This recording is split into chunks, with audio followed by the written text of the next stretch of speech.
बिस्मिल्लाहिर्रहमानिर्रहीम। अस्सलाम वालेकुम नाज़रीन, उम्मीद और दुआ करता हूँ कि आप लोग जहाँ जहाँ पर होंगे खैर आफियत से होंगे। नाज़रीन, आज के ब्लॉग के अंदर बात करते हैं, एक स्टोरी बहुत फैली हुई है कि जनाब हामिद मीर साहब हमारे बड़े सीनियर साफ़ी हैं जो टेलीविज़न पे 8 बजे का शो करते हैं। हामिद मीर साहब की साहबजादी को लेकर, उनकी बेटी को लेकर, आयशा मीर साहिबा को लेकर एक नई कंट्रोवर्सी फैली हुई है। ज़रा मैं उसका बैकग्राउंड क्या है, डायरेक्टली मैंने कुछ इन्फॉर्मेशन इकट्ठी की है, वो आपकी खिदमत में गोशगुजार करता हूँ।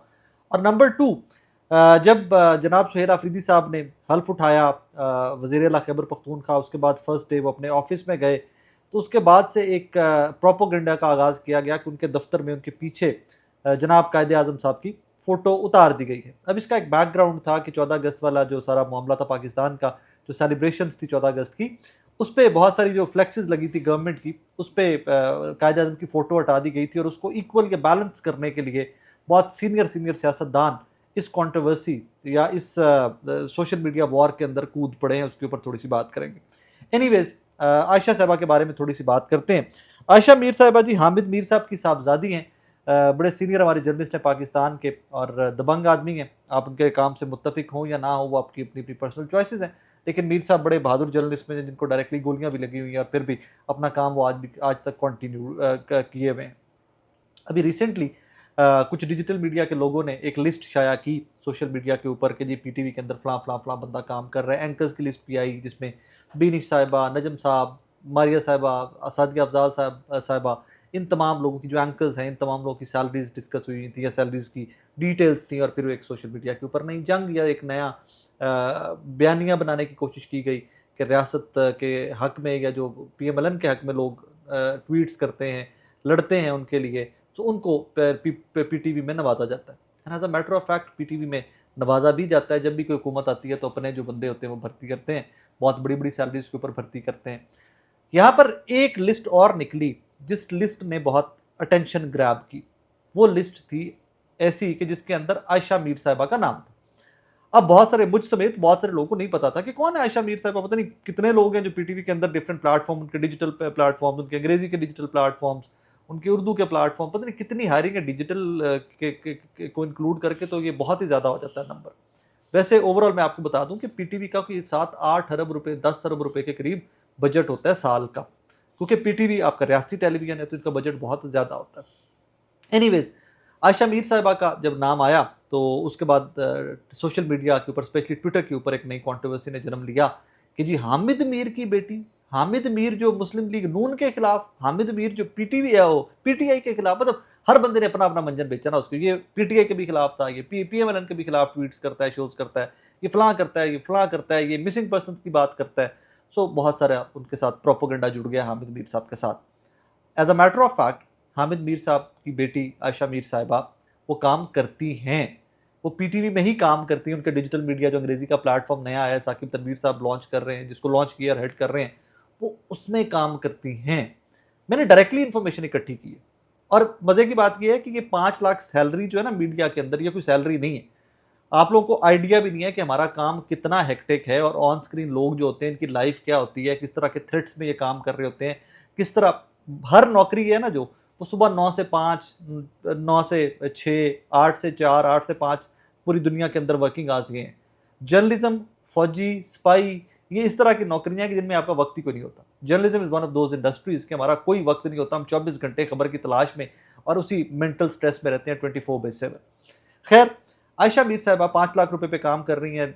इसके ऊपर काफ़ी सारा वावेला मचा। मैंने इसको डायरेक्टली चेक कर लिया। मैंने डायरेक्टली जो हायरिंग अथॉरिटीज़ हैं उनकी, मैंने उनको कोट किया, करता हूँ उनको डायरेक्टली। साकिब तनवीर साहब को मैंने कॉल की, मैंने कहा जी आपने ये खातून हायर की हैं, ये वाकई में हामिद मीर साहब की बेटी? उन्होंने कहा जी बिल्कुल हामिद मीर साहब की बेटी। मैंने कहा जी कोई पॉलिटिकल इंटरवेंशन, कोई तारड़ साहब की इंटरवेंशन, कोई हामिद मीर साहब ने आपको कॉल की हो किसी टाइम के ऊपर? उन्होंने कहा जी बड़ा सादा सा इसका खुलिया है, आप खुद भी जर्नलिस्ट हैं, आप खुद से ज़रा चेक कर लें कि ये आयशा मीर साहिबा ने पहले काम कहाँ कहाँ पे किया हुआ है, उसके बाद आपका ये सवाल जो है आपको उसका जवाब खुद से मिल जाए। अब मैंने उसके ऊपर थोड़ा सा जब काम किया तो आप गूगल कर लें, मतलब इट्स पब्लिक इन्फॉर्मेशन। ये कोई नहीं है कि मैं कोई बड़ा कोई एमआई या आईएसआई की फाइल्स में से ये इन्फॉर्मेशन निकाल के लेके आया हूँ।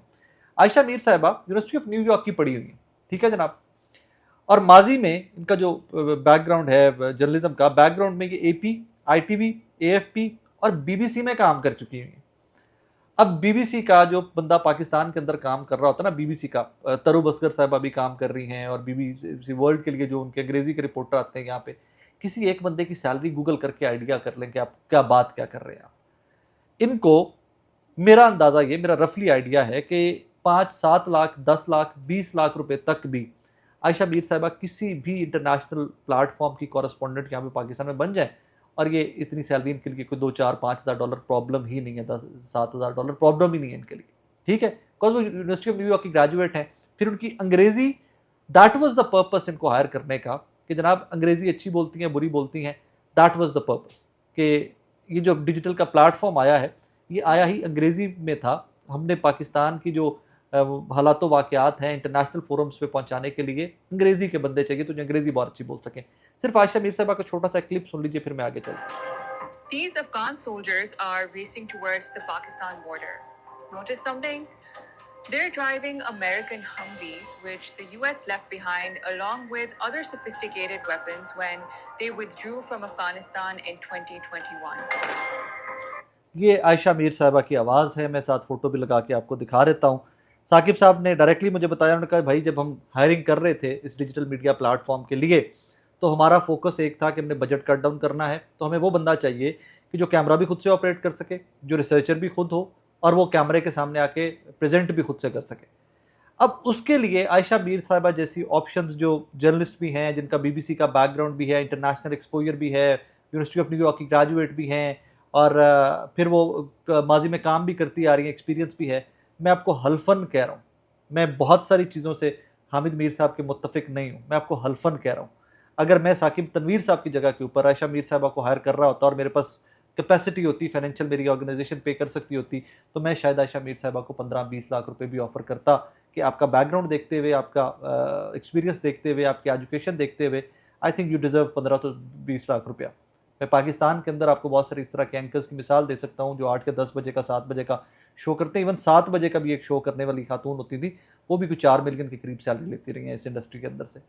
अब हालात वाक़यात इंडस्ट्री के बुरे हैं, पतले हैं, हालात बुरे हैं, बट यार एक, आप कोई बंदा उठा लीजिए, कोई लॉयर उठा लीजिए, कोई बंदा उठा लीजिए, आप यूनिवर्सिटी ऑफ न्यूयॉर्क के, या आप ऑक्सफोर्ड के, कैम्ब्रिज के, इंपीरियल के, किंग्स कॉलेज के, या बरतानिया किसी यूनिवर्सिटी, अमेरिका की किसी यूनिवर्सिटी, कनाडा किसी यूनिवर्सिटी के पढ़े लिखे हैं आप, पाकिस्तान वापस आके आप 5 लाख रुपए तनख्वाह पे ऊपर काम कर रहे हो, आपको लगता है कि बहुत बड़ी तनख्वाह, मतलब मेरे समझ नहीं आती लोगों की कि किस चीज़ की अजीब सी कॉन्ट्रोवर्सीज बना देते हैं। हामिद मीर साहब ही के भाई फैसल मीर साहब पीपल्स पार्टी के रहनुमा हैं, ही इज अ पॉलिटिशियन, तो क्या उसमें हामिद मीर साहब की वजह से वो पीपल्स पार्टी के अंदर है? मैं बार बार कह रहा हूं, मैं हामिद मीर साहब की बहुत सारी चीजों से मुत्तफिक नहीं हूं, लेकिन मैं, वो बहुत सीनियर है, मैं उनका जूनियर हूं, और मुझे जूनियर क्या, मैं इस इंडस्ट्री में भी काम ना करता हूं, मैं सिर्फ पाकिस्तानी होते मेरे एक अपना ओपिनियन कैरी करने का मेरे पास हक मौजूद है। फिर मुझे हल्फन ये कहा गया कि इस हायरिंग के अंदर, इस डिजिटल मीडिया प्लेटफॉर्म की हायरिंग के अंदर कहीं पर हामिद मीर साहब ने अपनी बेटी तो क्या किसी और के लिए भी कॉल की हो तो वो हराम। और मजे की बात आपको और बताऊं, कुछ लोगों को आइडिया था इस्लामाबाद की इंडस्ट्री के अंदर कि ये आयशा मीर साहबा हामिद मीर साहब की बेटी, बहुत सारे लोगों को पता भी नहीं था। सो बस यार लुच से फ्राई कर देने आके, मुझे दुख पता है किस चीज़ का होता है, मैं इसके ऊपर तपावा क्यों, यार ये खातून फॉरेन से पढ़ के आई है, एक बेहतरीन इदारे की पढ़ी लिखी खातून है, इंटरनेशनल एक्सपोजर है उनके पास, इंटरनेशनल बीबीसी AFP जैसे इदारों के अंदर वो काम करके आई हुई। तो ये वारा नहीं खांदा कि वो 5 लाख रुपया खातून सैलरी लेगी जस्ट बिकॉज कि वो हामिद मीर की बेटी, मतलब किसी जर्नलिस्ट की बेटी होना गुनाह हो गया, और क्या जर्नलिस्ट की बेटी है तो वो आगे से क्या जर्नलिज्म नहीं कर सकती? मतलब ये कोई अकल समझ नहीं आती, मतलब तुक समझ नहीं आती। दीज आर द एटीट्यूड्स कि जो हम बहुत काम के लोगों को पाकिस्तान से भगा देते हैं। हम वो अजीब अजीब से कॉन्ट्रोवर्सीज, अजीब अजीब से प्रोपोगंडा के अंदर फंस जाते हैं, और वो पागल कहते हैं लानत पे जो यार मैं चंगा भला न्यूयॉर्क काम करता, 10-20 हज़ार डॉलर महीने से काम कर रहा होंदा, बेहतरीन मैनहट्टन में अपार्टमेंट रखता, वीकेंड पे पार्टी करता, मैं तो की जलील होना आ गया। अजीब बकवास स्टार्ट हो जाती है। सॉरी, मुझे बहुत तप चढ़ती है इस सारे प्रोपोगंडा के ऊपर। हाँ भाई, अगर हामिद मीर साहब ने कॉल की होती, इनकी साहबजादी की 50-55 लाख 60 लाख तनख्वाह लगी होती, बहुत सारे लोगों की लगी हुई है पाकिस्तान के अंदर, इसी इंडस्ट्री के अंदर लोग इतनी सैलरीज ले रहे, करोड़ करोड़ रुपया भी लोग लेते हैं टीम के साथ, इस इंडस्ट्री के अंदर लेते रहे। आप कंप्लेंट करते, आप इसको इशू बनाते, मैं समझ आती की कर बैठे यार हामिद मीर साहब, कि कल को आपके बच्चे, या जो ये बाकी सारे जिस इंडस्ट्री से आप मुंसलिक हैं, कल को आपके बच्चे ने उसमें काम नहीं कर रहे हो ना, कि क्या आप बैन कर देंगे कि just because your father your mother was worked in that industry, मेरे बच्चे बैन है उसमें आके? It doesn't work that way. So Allah का नाम है, थोड़ा हाथ हौला रखा करें, थोड़े प्रैक्टिकल हो जाए कि प्रोपोगंडा करन तो पहले भी कुछ सोच समझ के कराया करो। और ये तो जिन लोगों ने प्रोपोगंडा किया है उन्होंने हामिद मीर साहब और आयशा मीर साहबा के ऊपर मेहरबानी की है, एहसान किया है कि उनकी सैलरी एक्सपोज की है कि she only works for 5 lakh. मेरे पास ये एक्सपोजर हो, मेरे पास बीबीसी का, एफपी का, इंटरनेशनल प्लेटफॉर्म्स का एक्सपोजर हो, मैं खुदा की कसम उठा कर 5 लाख तक काम ना करा, कम अज कम भी 5 लाख रुपए तक काम करा। क्योंकि भाई मेरा बैकग्राउंड देखो कितना रिच है, मैं इंटरनेशनल प्लेटफॉर्म तक कितना अरसा रगड़ा खा के यहाँ पे आके आपके लिए काम कर रहा हूँ। Eventually I am working for the state television, I am working for the country. So बस अजीबो गरीब जैसे साढ़े मामला आते हैं इस मुल्क से। आगे बढ़ते हैं, अगली स्टोरी। मैंने इब्तदाई में भी अर्ज किया कि वो सुहेल अफरीदी साहब ने जब हल्फ उठाया तो उनके पीछे फोटो कायद आजम की नहीं लगी हुई थी, उसके ऊपर पीएमएल ने बहुत प्रोपोगंडा किया। उसका बैकग्राउंड ये है कि 14 अगस्त की सेलिब्रेशन के अंदर जो फ्लेक्सें छपी थी उसमें मरियम साहिबा या पीएमएल के बाकी लीडर्स थे, नवाज शरीफ साहब थे, आर्मी चीफ की फोटो थी, फील्ड मार्शल की फोटो थी, लेकिन कायद आजम की फोटोज कुछ फ्लेक्सेस में मिसिंग थी। तो तब पीटीआई ने उसके ऊपर बहुत टेकअप किया। अब इस प्रोपोगंडा का बैकग्राउंड ये है कि जो फोटो सुहेल अफरीदी साहब की चलाई गई उसके पीछे कायद आजम की फोटो लगी हुई थी। फोटो का एंगल ऐसा था कि वो फोटो नजर नहीं आ रही थी।